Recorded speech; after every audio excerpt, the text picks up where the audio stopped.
لله نحمده ونستعينه ونستغفره ونعوذ بالله من شرور أنفسنا وسيئات أعمالنا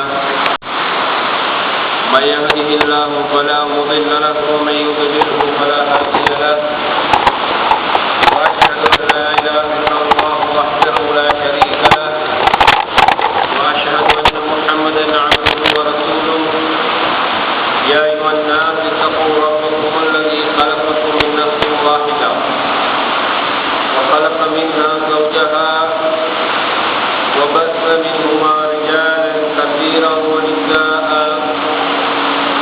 واتقوا الله الذي تساءلون به والأرحام إن الله كان عليكم رقيبا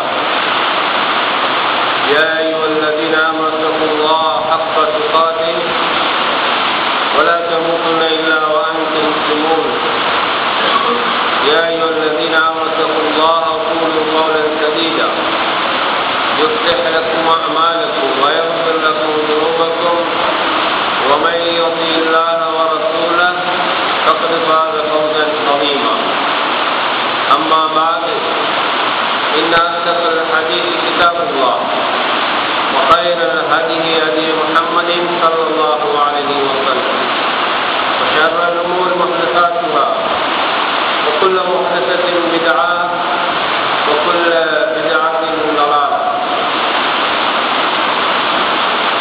எல்லாம் அல்ல அல்லாஹ்வின் நல்லடியார்களே, அன்புக்குரிய சகோதரர்களே, அல்லாஹ்வுடைய கட்டளை ஏற்றவர்களாக ஜுமாவுடைய கடமை நிறைவேற்றுவதற்காக வேண்டி நாம் எல்லோரும் இந்த இடத்திலே ஒன்று கொண்டிருக்கிறோம். கடுமையான மழை நாட்டில் ஒரு சில பகுதிகளில் வறட்சி உச்சக்கட்டத்தை அடைந்திருக்கின்ற நேரத்தில் நாட்டின் இன்னொரு பகுதியிலே கடுமையான மழை வெள்ளம் ஓடுகின்ற அளவுக்கு வெள்ளப்பெருக்கு ஏற்படுகின்ற அளவுக்கு நிலைமை மாறியிருக்கின்ற ஒரு காட்சியை தான் நாம் இப்போது இந்த இடத்திலையும் கூட பார்க்கிறோம். கடுமையான மழை இது நிச்சயமாக அல்லாஹ்வுடைய ஒரு சோதனை தான். எனவே மழை பெய்கின்ற போது நீங்கள் அல்லாஹ்விடத்திலே துஆ செய்யுங்கள், யா அல்லாஹ் இந்த மழையை உங்களுக்கு நீ பலனுள்ள மழையாக ஆக்கியவை என்று நீங்கள் துஆ செய்யுங்கள். இது ரஹ்மத்தாகவும் இருக்கலாம், சில நேரம் சோதனையாகவும் இருக்கலாம். எனவே தொடர்ந்தேசியாக நாம் மழை பெய்கின்ற போது மழைகள் இல்லாமல் வாடி வரைகின்ற ஒரு சில பகுதிகளை நாம் கண்ணால் பார்க்கிறோம். குடிப்பதற்கு நீர் இல்லாமல் மனிதர்கள் மிருகங்கள் மிகவும் கஷ்டப்பட்டு சில மிருகங்கள் செத்து போய் கிடக்கின்ற காட்சியை கூட பார்க்கிறோம். அந்த அளவு பயங்கரமான ஒரு வறட்சி நாட்டில் ஏற்பட்டிருக்கின்ற ஒரு பகுதியிலே அதற்கு மிகவும் முற்றிலும் ஒரு மாற்றமான ஒரு நிலையிலே இவ்வாறான தொடர்ச்சியான மழையும் நாம் பார்க்கிறோம். எனவே நீங்கள் அல்லாஹ்விடத்தில் துஆ செய்யுங்கள், அல்லாஹ் மஸீபன் நாஃபியன், இந்த மழை எங்களுக்கு பலனுள்ள மழையாக இருக்கிறார். ஹவாலைனா வலா அலைனா, இந்த மழையை நீ எங்கள் மீது தாட்டி விடாமல் எங்களுக்கு சூழ இருக்கின்ற பகுதி மக்களுக்கு யா அல்லாஹ் கோடைகளிலும் மரங்கள் முளைக்கின்ற இடங்களிலும் தண்ணீர் தேங்குகின்ற இடங்களுக்கும் யா அல்லாஹ் இந்த மழையை நீ திருப்பி விடு என்று நீங்கள் துஆ செய்யுங்கள். அல்லாஹ்வுடைய தூதர் ஸல்லல்லாஹு அலைஹி வஸல்லம் அவர்கள் துஆ கேட்டிருக்கிறார்கள் என்பதை நாம் பார்க்கிறோம். அன்பார்ந்த சகோதரர்களே, இன்றைய உலகிலே முஸ்லீம்கள் அவர்கள் சந்திக்கின்ற இந்த பிரச்சனைகளை பற்றி இப்போது எல்லோருமே அதிகமாக பேசுகின்ற ஒரு காலத்தில் தான் மொத்தபாவுடைய தலைப்பு தரப்பட்டிருக்கிறது. அன்புக்குரியவர்களே, இன்றைய சூழ்நிலையில் முஸ்லீம்களை சூழ ஏற்பட்டு வருகின்ற மிக பயங்கரமான ஒரு பிரச்சனையை தான் நாம் எல்லா இடங்களிலும் பார்க்கிறோம். சிறுபான்மை மக்களாக வாழ்கின்ற முஸ்லீம்கள் எந்தெந்த நாடுகளெல்லாம் வாழுகிறார்களோ அந்த நாடுகளிலே பெரும்பான்மை சமுதாய மக்களால் ஏற்படுகின்ற பெரும் பெரும் பிரச்சனைகளை நாம் பார்க்கிறோம். இது எந்த அளவுக்கு முற்றி போயிருக்கிறது என்று சொன்னால், சிறுபான்மை முஸ்லீம் சமுதாயத்தை கருவறுக்க வேண்டும் என்கின்ற அளவுக்கு முற்றிப்போன ஒரு பிரச்சனையாக்கப்பட்டிருப்பதை நாம் பார்க்கிறோம். இந்த நிலையிலே தான் இப்போது உலகத்திலே கண்முன்னால் அநியாயமாக அப்பாவிகள் அளிக்கப்பட்டு கொண்டிருக்கின்ற ஒரு காட்சியாக பலஸ்தீன முஸ்லீம்களை பற்றி நாம் பார்க்கிறோம்.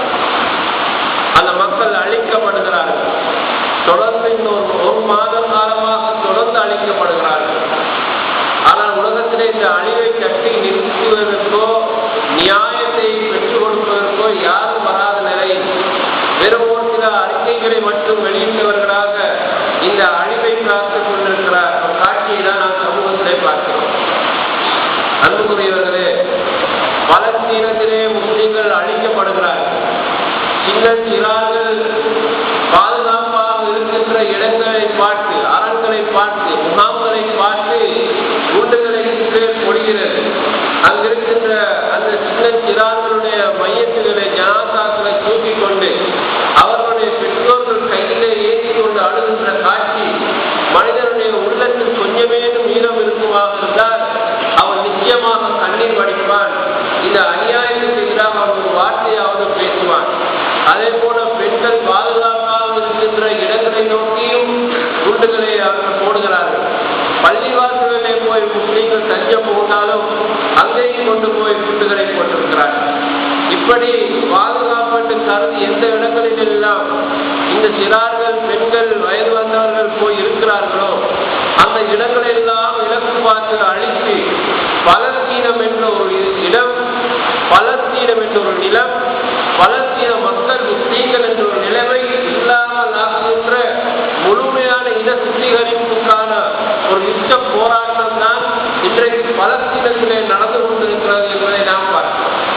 இந்த அளவுக்கு வெறிபிடித்தவர்களாக அந்த யோசிகள், இஸ்ரேலர்கள் முஸ்லீம்கள் மீது பயங்கரமாக அப்படி தாக்குதல் நடாத்தி அழிப்பதற்கு முஸ்லீம்கள் செய்த குற்றம் என்ன காரணத்துக்காக முஸ்லீம்கள் பழிவாங்கப்படுகிறார்கள்? நீங்கள் இதை கொஞ்சம் வரலாற்றோடு யோசித்து பார்க்க வேண்டும். அன்பான சகோதரர்களே, முஸ்லீம்கள் இந்த அளவுக்கு அநியாயமாக கொல்லப்பட்டு, அகதிகளாக்கப்பட்டு, அனாதைகளாக்கப்பட்டு, விதவைகளாக்கப்பட்டு, எல்லா சொத்துக்களையும் இழந்த நிலையில், அனாதாரமான நிலையில் அவர்கள் இருக்கின்ற போது கூட உலகத்திலே இந்த பலஸ்தீன முஸ்லீம்களுக்காக குரல் கொடுத்து அந்த பலஸ்தீன மக்களுடைய வாழ்வுக்காக வழிகாட்டுவதற்கு எந்த ஒரு நாடும், எந்த ஒரு அமைப்பும் முன்வராத ஒரு காட்சி நாம் உலகத்திலே பார்க்கிறோம். இது ஏன்? அன்புக்குரியவர்களை நீங்கள் ஒன்றை தெளிவாக புரிந்து கொள்ள வேண்டும். யூதர்கள் முஸ்லீம்களுக்கு எதிரிகளாக இருக்கலாம். ஆனால் முஸ்லீம்கள் எப்போதுமே வரலாற்றிலே யூதர்களுக்கு எதிராக இருந்தவர்களே அல்ல. யூத சமூகத்திற்காக வேண்டி முஸ்லீம்கள் உழைத்தவர்கள், பாடுபட்டவர்கள். யூதர்கள் வாழ வைக்கப்பட வேண்டும் என்பதற்காக வேண்டி முஸ்லீம்கள் நிறைய அவர்கள் ஒத்துழைப்புகள், ஒத்தாசைகள் வழங்கியவர்கள். உங்களுக்கு ஒன்று தெரியும், திரானுடைய காலத்திலே யூதர்கள் அநியாயமாக கொலை செய்யப்பட்டுக் கொண்டிருந்தார்கள்.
தெளிவாக குர்ஆனிலே சொல்கிறார்.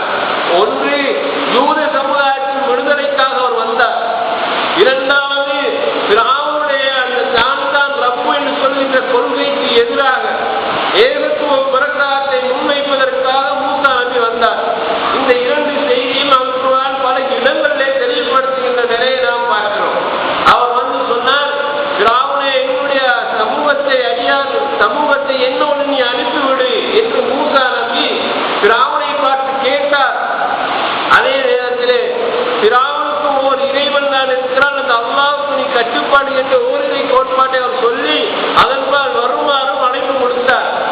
அன்புக்குரிய சகோதரரே, ஒரு அடிமை சமூகமாக கொன்றொழிக்கப்பட்டுக் கொண்டிருந்த அந்த சமூக விடுதலைக்காக அல்லாஹ் ரப்பல் ஆலமீன் மூசா நபி அனுப்பி வைத்தார். அந்த மூசா நபியுடைய வருகையின் மூலமாகத்தான் யூதர்களுக்கென்று அல்லாஹ் ஒரு விடுதலைக்கான வழியை காட்டினார். மூசா நபி ஃபிரௌனுடைய கொடுமைகளில் இருந்து யூத சமூகத்தை பாதுகாத்துக் கொண்டு அந்த எகிப்தை விட்டு அங்கு வெளியேறுகிறார்கள். வெளியேறுகிற போதுதான் கடல் குறுக்கே நிற்கிறது. இப்போது சொல்கிறார்கள், மூசாவை எங்களை அங்கே விட்டுவிட்டு வந்தால் நாங்கள் அங்கே இருந்திருப்போம். முன்னால கடல் வந்து இருக்கிறது, பின்னால இஸ்லாமுடைய படை துரத்தி வருகிறது. இந்த இடத்துல ஒட்டுமொத்தமாக நாங்கள் சென்று மடிவதுதான் வழியா அப்படின்னு மூசா நபியோடு அவர்கள் கதைக்கிறார்கள். அல்லாஹ் ரப்பல் ஆலமீன் அந்த அச்சாட்சியை அவர்களை காட்டுகிறார். இந்த சமூகம் எவ்வாறெல்லாம் பாதுகாக்கப்பட்டது என்பதை அல்லாஹ் காட்டுகிறார். கடல் இரண்டாக பிளக்கப்பட்டது. இக்கரையிலிருந்து அக்கறை வரைக்கும் அந்த கடல் நடுவிலே பாதை அல்லாஹ் அமைக்கிறார். அந்த பாதையின் ஊடாக அவர்கள் அக்கறையை கடக்கிறார்கள். ஃபிரௌனுடைய கூட்டம் அதன் பின்னாலே வருகிறது. ஆனால் அவர்களை கடல் கடக்க முடியவில்லை. அவர்களை கடல் அப்படியே மூழ்கடித்து விடுகிறது. இதை சூரா யூனுஸ் 90வது வசனத்தில் அல்லாஹ் ரப்பல் ஆலமீன் மூழ்கடிக்கப்பட்ட செய்தியை சொல்கிறார். சூரா பக்ராவுடைய 2வது அத்தியாயம் 40வது 50வது வசனம் தொடக்க நீங்கள் படித்து பாருங்கள். அல்லாஹ் ரப்பல் ஆலமீன் யூத சமூகத்துக்கு ஒரு செய்தியை சொல்கிறார். யா பனி இஸ்ராயீல் உஸ்குரு நிஅமத்தி அல்லதி அன்அம்து அலைக்கும் வ அன்னி ஃபضلتக்கும் அலல் ஆலமீன். மக்களே, பனு இஸ்ரவேலர்களே, யூதர்களே என்று அல்லாஹ் அழைத்து சொல்கிறார். நான் உங்களுக்கு புரிந்திருக்கின்ற அருட்கொடைகளை நீங்கள் எண்ணி பாருங்கள். நான் உங்களுக்கு என்னென்ன அருட்கொடை எல்லாம் நான் தந்திருக்கிறேன் எண்ணி பாருங்கள். அந்த அருட்கொடைகளோடு இன்னொன்றை அல்லாஹ் சொல்கிறான். இந்த உலக மக்களிலே உங்களை ஒரு சிறந்த சமூகமாக கூட நான் ஆக்கி வைக்கிறேன். அருட்கொடைகளை நீங்கள் எண்ணி பாருங்கள் யூத சமூகத்தில் அல்லாஹ் சொல்கிறார். ஆனா யூத சமூகத்தை பொறுத்தவரையிலே அவர்கள் எப்போதுமே நன்றி கெட்ட ஒரு சமூகம். அவர்கள் நம்பிக்கையாக நடக்க மாட்டார்கள். உதவி செய்தவர்களுக்கு நன்றி உபகாரம் செய்ய மாட்டார்கள். அவர்களுடைய மனம் விரும்பாத எதையையும் அவர்கள் ஏற்றுக்கொள்ள மாட்டார்கள். அப்படிப்பட்ட குணம் படைத்தவர்கள் யூதர்கள். அல்லாஹ் ரப்பல் ஆலமீன் ஃபிரௌனுடைய அடிமையுடைய தனத்திலிருந்து அவர்கள் விடுதலை செய்து கடல் இரண்டாக பிளக்க வைத்து இந்த பக்கத்திலிருந்து அந்த பக்கம் வரை போய் சேர்கின்ற அளவுக்கு ஒரு அச்சாட்சியை கண்ணான காட்டினார். அதை அவர்கள் நடந்து கண்டு அனுபவித்தவர்கள். ஆனால் செய்த முதலாவது துரோகம் என்ன தெரியுமா? இவ்வளவு காலமாக நாங்கள் அழிக்கப்பட்டோம், அடிமைகளால் ஆக்கப்பட்டோம். இன்னைக்கு ரப்பல் ஆலமீன் ஒரு இறை தூதமாக விடுதலை தந்தால் அந்த இறை தூதர் உண்மையானவர் தான், ரப்பு என்பது ஒவ்வொரு உண்மைதான் என்ற கட்டாட்சியை கூட கடல் கடந்து நாங்கள் கண்டோமே என்பதற்கு நன்றியுடையவர்களாக இருக்க வேண்டிய சமூகம் செய்த முதலாவது என்ன தெரியுமா? அந்த கடலை தாண்டியதற்கு பின்னாலேயே ஒரு சிலையை மதித்து அதை கடவுளாக ஆக்கினார். அல்லாஹ் ரப்பல் ஆலமீன் வாக்கு அழகா சொல்றார், நீங்கள் ஒரு காலை கண்டை கடவுளாக எடுத்துக்கொண்டீர்கள் என்று அல்லாஹ் சொல்கிறார். இதுதான் யூதர்கள் முதலாவதாக அல்லாஹ்வுக்கு நன்றி பாராட்டுகின்ற விதத்தில் செய்த கேடுகட்ட காரியம். அல்லாஹ்வை மட்டும் வணங்குங்கள் என்று சொல்லி விடுதலை பயணத்தை கொண்டு வந்தால் கடல் கடந்தவர்கள் அவர்கள் செய்த காரியம் என்ன? ஒரு கடவுளை அவர்களாகவே உருவாக்கி கொண்டு இதுதான் கடவுள் என்று காலை கன்றை வணங்க ஆரம்பித்தார்கள்.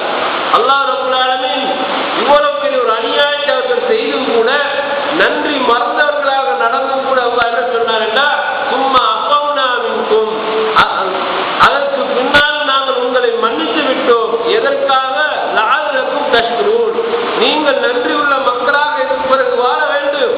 இப்போ குற்றத்தை செய்து விட்டீர்கள், ஆனால் உங்களுக்கு மன்னிப்பு தருகிறோம். இது ரப்பல் ஆலமீனுக்கு இணை வைக்கின்ற மிகப்பெரிய பாதகமான ஒரு அநியாயம்.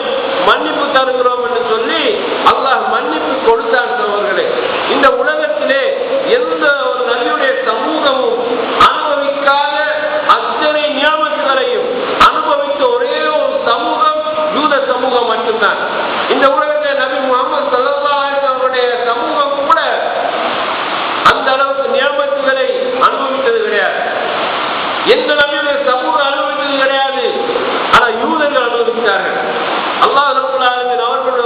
உடன்படிக்கை செய்தான். அந்த உடன்படிக்கை அல்லாஹ் செய்யும் போது ஒரு அத்தாட்சியை காட்சி செய்கிறான். எப்படி என்று சொன்னால், தூர் மலை இருக்கிறது, அந்த தூர் மலை அப்படியே அல்லாஹ் மேலாக உயர்த்தி அவர்களுடைய தலைக்கு மேலாக பாதியாக அந்த மலை பிரமாண்டமான மலை நிற்கிறது. அந்த மலையிலே கீழே நிற்கிறார்கள் இவர்கள். அவர்களுக்கு அல்லாஹ் உடன்படிக்கை செய்கிறார். இந்த மக்கள் எப்படி வணங்க வேண்டும், என்னமா இருக்க வேண்டும் என்ற உடன்படிக்கையை நபி மூசா அலைஹிஸ்ஸலாம் மூலமாக அல்லாஹ் செய்கிறார். தூர் மலை தளத்துக்கு மேலால் நிற்கிறார்கள், பார்க்கிறார்கள். அப்படி அந்த அத்தாட்சியை கண்டும் அதற்கு பின்னாலும் நிராகரித்து ஈடுபட்டார். அது மட்டுமில்லாமல் அல்லாஹ் சொல்கிறான், மேகங்களை நாங்கள் நிழல் கொடுக்கக்கூடியதாக அனுப்பினோம். அவர்களுக்கு மேலால் மேகம் நிழல் கொடுத்தது. எந்த மனிதனுக்காவது இந்த எங்களை விட இந்த பூமியிலே நாங்கள் வாழ்கின்றதை இருந்து வானத்தின்பால் அண்ணாவை பார்த்தால் பல கோடி மைல்களுக்கு அப்பால் தான் அந்த மேகம் இருக்கிறது. அந்த மேகம் இப்போது ஒரு மனிதனுக்கு பக்கத்தில் வந்து நிழல் கொடுத்ததை நீங்கள் பார்த்திருக்கிறீர்களா?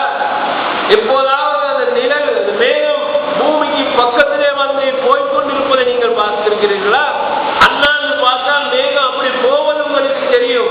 அல்லது பிளைட்டிலே நாங்கள் போனோம் என்று சொன்னால் அப்போது மேகம் கலைந்து போகின்ற காட்சி நாங்கள் பார்க்கிறோம். பல மைல்களுக்கு அப்பா இருக்கக்கூடிய அந்த மேகத்தை இந்த மக்களுக்கு அல்லாஹ் அருள் புரிவதற்காக வேண்டி, அவனுடைய அத்தாட்சியை காண்பிப்பதற்காக வேண்டி அந்த மேகங்களை கூட இவர்களுக்கு நிழல் கொடுக்கக்கூடியதாக அல்லாஹ் ஆக்கி காட்டினார். அதற்கு பின்னாலாவது இவர்கள் நன்றி உள்ளவர்களாக இருந்தார்கள் என்றால் இருக்கவில்லை. இவர்களுக்கு என்று விசேடமான ஒரு உணவு கேட்டார்கள். அதுதான் மண்ணு சல்வா என்ற உணவு. மூசாவே, இந்த பூமியிலிருந்து முளைக்கின்ற இந்த உணவுகள் எல்லாம் எங்களுக்கு சரி வராது, அல்லாஹ்விடத்தில் எங்களுக்கு உணவு கையில் என்று கேட்ட நேரம் அல்லாஹ் ரப்பல் ஆலமீன் மண்ணு சல்வா என்ற ஒரு உணவை இறக்கினார். உலகத்தில் யாருமே அப்படி ஒரு உணவை உண்டது கிடையாது. அந்த அச்சாட்சியை கண்ணால கண்டார்கள். மண் சல்வா என்ற அந்த உணவை கூட அவர்கள் உண்டார்கள். இப்படி இருந்ததற்கு பின்னாலாவது ரப்புக்கு நன்றி உள்ளவர்களாக இருந்தார்களா என்று கேட்டால் அதற்கு பின்னாலும் அவர்கள் மாறு செய்கின்றவர்களாகத்தான் இருந்தார்கள். அன்புக்குரிய சகோதரர்களே, யூத சமூகத்துடைய பண்பாடு என்னென்று சொன்னால், ஒன்றன் பின் ஒன்றாக அவர்கள் நன்மை அடைவார்கள். ஆனால் மாறு செய்கின்ற பண்பாட்டிலே தான் அவர்கள் இருப்பார்கள். துரோகம் இழைக்கின்ற பண்பாட்டிலே தான் அவர்கள் இருப்பார்கள். இது அவர்களுடைய இரத்தத்தில் ஊறியது என்று நாங்கள் ஒருவரை பார்த்து சொல்வோமே, அது போன்ற பண்பாடுகளாக இருந்தார். அல்லாஹ் ரப்பல் ஆலமீன் ஒரு வேதத்தை கொடுத்தார். இந்த வேதத்திலே மனிதர்கள் எப்படி வாழ வேண்டும் என்ற வழிகாட்டுதல் சொல்லப்பட்டது. அந்த வேதத்தின் பிரகாரம் அவர்கள் வாழ்ந்தார்களான்னு கேட்டால் அந்த வேதத்திலேயும் என்ன மாறுதல்கள் செய்யலாம் அப்படி என்பதை பார்த்தார்கள். அல்லாஹ் ரப்பல் ஆலமீன் சூரா பக்ராவுடைய 179 வசனத்தை சொல்கிறார், அவர்களாக தங்களுக்கு இந்த வேதத்தை எழுதிக்கொண்டு ஆதாமின் இந்தில்லா, இந்த வேதத்திற்காக அல்லாஹ் இறக்கி வைத்தாங்க, அல்லாஹ் மீதே அவாழ்ந்து கொள்கின்ற சமூகமாக இருந்தார். சூரா மாயிதாவுடைய 13வது வசனத்தை எடுத்து பாருங்கள். குர்ஆனிலே இந்த யூதர் சமூகத்தில் அட்டகாசம் அல்லாஹ் சொல்லி காட்டுகிறார். ஒரு இடத்தில் அல்லாஹ் எந்த வசனத்தை வார்த்தையை பயன்படுத்தி இருப்பானோ அந்த வார்த்தையை அந்த வசனத்தை மாற்றிவிட்டு அவர்களுக்கு தேவையான பொருத்தமாக கருதுகின்ற வார்த்தையை அமைக்கின்றவர்களாக யூதர்கள் இருந்தார். வேதத்தை தில்லுமுள்ளு செய்தார்கள். அவர்களுக்கு என்று கொடுக்கப்பட்ட வேதத்திலே நபி முஹம்மது ஸல்லல்லாஹு அலைஹி வஸல்லம் அவர்களை பற்றிய முன்னறிவிப்பு தெளிவாக சொல்லப்பட்டிருந்தது. அப்படி இருந்தாலும் இவரை நம்பக்கூடாது என்ற மனமுரண்டாக இருந்தார்கள். ஒரு சந்தர்ப்பத்தில் சொல்வார்கள், இவரை நம்பிட்டோம் என்று நீங்கள் சொல்லாதீர்கள். யூதர்கள் எப்படி சொல்வார்கள் என்றால், முஸ்லீம்களை காணும் போது நாங்கள் உங்களை போல ஈமான் கொண்ட முஸ்லீம்கள் என்று யூதர்கள் சொல்வார்கள். பிறகு அங்கிருந்து போய்விட்டார்கள் என்றால் அவர்களோடு இருக்கக்கூடிய எல்லா யகூதிகளையும் யூதர்கள் ஒன்று சேர்த்து சொல்வார்கள், இந்த நம்பிக்கையெல்லாம் நீங்க இருந்துடாதீங்க, நீங்க இவரை நம்பின அந்த கொள்கை இருந்தீங்கன்னா அந்த கொள்கையே உங்களுக்கு எதிராக சாட்சியாக நாளை மறுமையில் வந்து பேசுவார், வாதிப்பார், அதான் அந்த நம்பிக்கை இருக்காதீர்கள் என்று யூதர்கள் காலை வாழ்கின்ற ஒரு கூட்டமாக இருந்தார்கள் என்று ரப்புல் ஆலமீன் சொல்கிறார். அன்பார்ந்த சகோதரர்களே, இந்த சமூகத்தினுடைய நினைவு பற்றி அல்லாஹ் தஆலா சொல்கிறார், இவர்களுக்கு அனுப்பப்பட்டிருக்கிறார்கள் பல நபிமார்கள். பல பேர் சமூகத்துக்கு வந்திருக்கிறார்கள். குர்ஆனிலே ஒன்றன் பின் ஒன்றாக அனுப்பப்பட்ட சமூகத்தை பற்றி அல்லாஹ் பல இடங்களில் சொல்கிறார். நாங்கள் ஒவ்வொரு சமூகத்துக்கும் இறை தூதர்களை அனுப்பினோம் என்கிறார். ஆனால் இந்த யூத சமூகத்தை பற்றி சொல்லும் போது ஒன்றன் பின் ஒன்றாக ஒன்றிரு தூதர்கள் அல்ல, பல தூதர்கள் அல்லாஹ் அனுப்பியிருக்கிறார். அப்படி இருந்தால்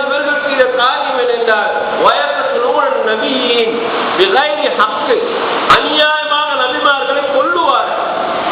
நபிமார்களை அநியாயமாக கொண்டிருக்கிறார்கள். அது மட்டுமல்ல, நீதி நியாயத்தை பற்றி யாரெல்லாம் பேசுகிறார்களோ அந்த மக்களை இவர்கள் விட்டு வைக்க மாட்டார்கள், அவர்களையும் படுகொலை செய்வார்கள். இது யூதர்களுடைய பண்பாடு. அன்புக்குரியவர்களே, நபிமார்களையே கொலை செய்கின்ற அளவுக்கு கொடூரமான கல்விஞ்சம் படைத்த யகூதிகள் நீதி நியாயம் இதுதான் என்று அடையாளம் காட்டினால் அவர்களையும் கொல்லுகின்ற யகூதிகள் யூதர்கள் முஸ்லிம்களை விட்டு வைப்பார்களா? உலகத்திலேயே சமுதாயத்தை விட்டு வைப்பார்களா என்றால், யூதர்களுக்கென்று எதிராக யார் வந்தாலும் சரி, யூதர்களுடைய அநியாயத்தை தட்டி காட்டுகின்ற எவன் வந்தாலும் சரி, அவர்களை கொல்லுகின்ற பண்பாடு உடையவர்கள் யகூதிகள் என்றுதான் அல்லாஹ் குர்ஆனிலே சொல்கிறார். அதனால நாம் பார்க்கிற உலகத்திலே மொசாத் என்று சொல்லுகின்ற இந்த ஜியோனிசத்தின் ஒரு பகுதியினர் யூதர்கள் உலகத்துடைய பல தலைவர்களை இவர்கள் கொல்லுகின்றவர்களாக இருந்திருக்கிறார். இன்னும் அதே பணியை தான் செய்கிறார்கள். ஏன் இவர்கள் செய்கிறார்கள்? பல நாடுகளில் இவர்கள் தூதரகங்களை உருவாக்கி கொண்டு அந்தந்த நாடுகளுக்குள்ளே புகுந்து அவர்களுடைய நலன்களுக்கு பாதகமாக இருக்கின்றவர்கள், அவர்களுடைய அரசியல் நடவடிக்கைகளுக்கு ஒத்து வராதவர்கள், அவர்கள் நேசம் வைத்த மக்களோடு அரசியலுக்கு ஒத்துழைப்பு வழங்காதவர்கள் எல்லாம் இந்த மோசாடுகள் இன்னும் கொண்டுதான் இருக்கிறார்கள். அரபு நாடுகளும் பல தலைவர்களை கொண்டது போல அரபு நாடு அல்லாத ஏனைய உலக நாடுகளும் பல தலைவர்களை கொண்டுதான் இருக்கிறார்கள். இன்னும் இலகுவாக சொல்வதாக இருந்தால், இப்போது பலஸ்தீனத்திலே யுத்தத்தை இவர்கள் யகூதிகள் கொடுத்திருக்கிறார்களே, யூதர்கள் அநியாயமாக கொள்ளுகிறார்களே, இவர்கள் கொள்ளுகின்றவர்கள் செய்கின்ற அநியாயங்களை மீடியாவில் எடுப்பதற்காக போறார்கள் ஊடகவியலாளர்கள். அவர்களையாவது விட்டு வைத்தார்களா? ஊடகவியலாளர்களை அவர்கள் கொள்ளுகிறார்கள். ஏன்? இவர்களுடைய அநியாயங்களை உலகத்துக்கு இவர்கள் காட்ட வந்திருக்கிறார்கள். நாங்கள் அநியாயம் செய்கிறோம் என்பதை படம் பிடித்து செய்தியாக எடுத்து உலகத்துக்கு சொல்ல வந்திருக்கிறார்கள். எனவே இவங்களை விடக்கூடாது என்று அதே பாலஸ்தீனத்திலே ஊடகவியலாளர்கள் கொல்லப்பட்டார்கள்.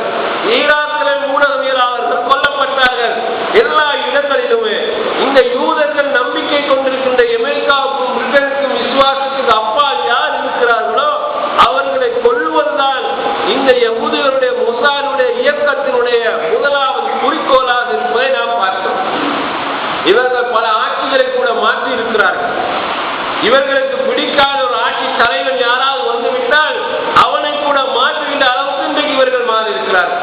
நீங்கள் பாருங்கள், அமெரிக்காவிலே யூதர்கள் 105% மிக சிறிய ஒரு கூட்டம். ஆனால் அவர்கள் தான் அமெரிக்காவுடைய ஜனாதிபதியை தீர்மானிக்கின்ற ஒரு சமூகமாக மாறி இருக்கிறார். அமெரிக்காவுடைய பொருளாதாரம் அவருடைய கையிலே தான் இருக்கிறது. அமெரிக்காவுடைய முழுமையான மீடியாக்கள் யகூதிகளுடைய கையிலே தான் இருக்கிறது. அது அமெரிக்காவில் மட்டுமல்ல, பிரிட்டனிலே பெரும் பெரும் மீடியாக்கள், முன்னிலை மீடியாக்கள், ரஷ்யாவிலே, அதே போல ஆஸ்திரேலியாவிலே, உலகின் பல நாடுகளிலே மீடியாக்களை தன் கை வசம் எடுத்தவர்களாக இந்த உலகத்தை அநியாயத்தின் மூலமாக வழிநடாக்கின்ற ஒரு சமூகமாக யூதர்கள் இன்றைக்கும் இப்போதும் அவர்கள் வளர்ந்து வந்து கொண்டுதான் இருக்கிறார். அல்லாஹ் ரப்பல் ஆலமீன் எவ்வளவு தெளிவாக அன்றைக்கு சொன்னான், இந்த சமூகத்துடைய பண்பாடை எப்படி சொன்னானோ அது இன்றைக்கு வரைக்கும் உலகத்திலே நடைமுறைப்படுத்தப்பட்டு கொண்டிருப்பதை நாம் பார்க்கிறோம். நீதத்தை பற்றி எவராவது பேசினால் அவனை கொல்லுவது என்பது யூதர்களுடைய பண்பாடு. எனவே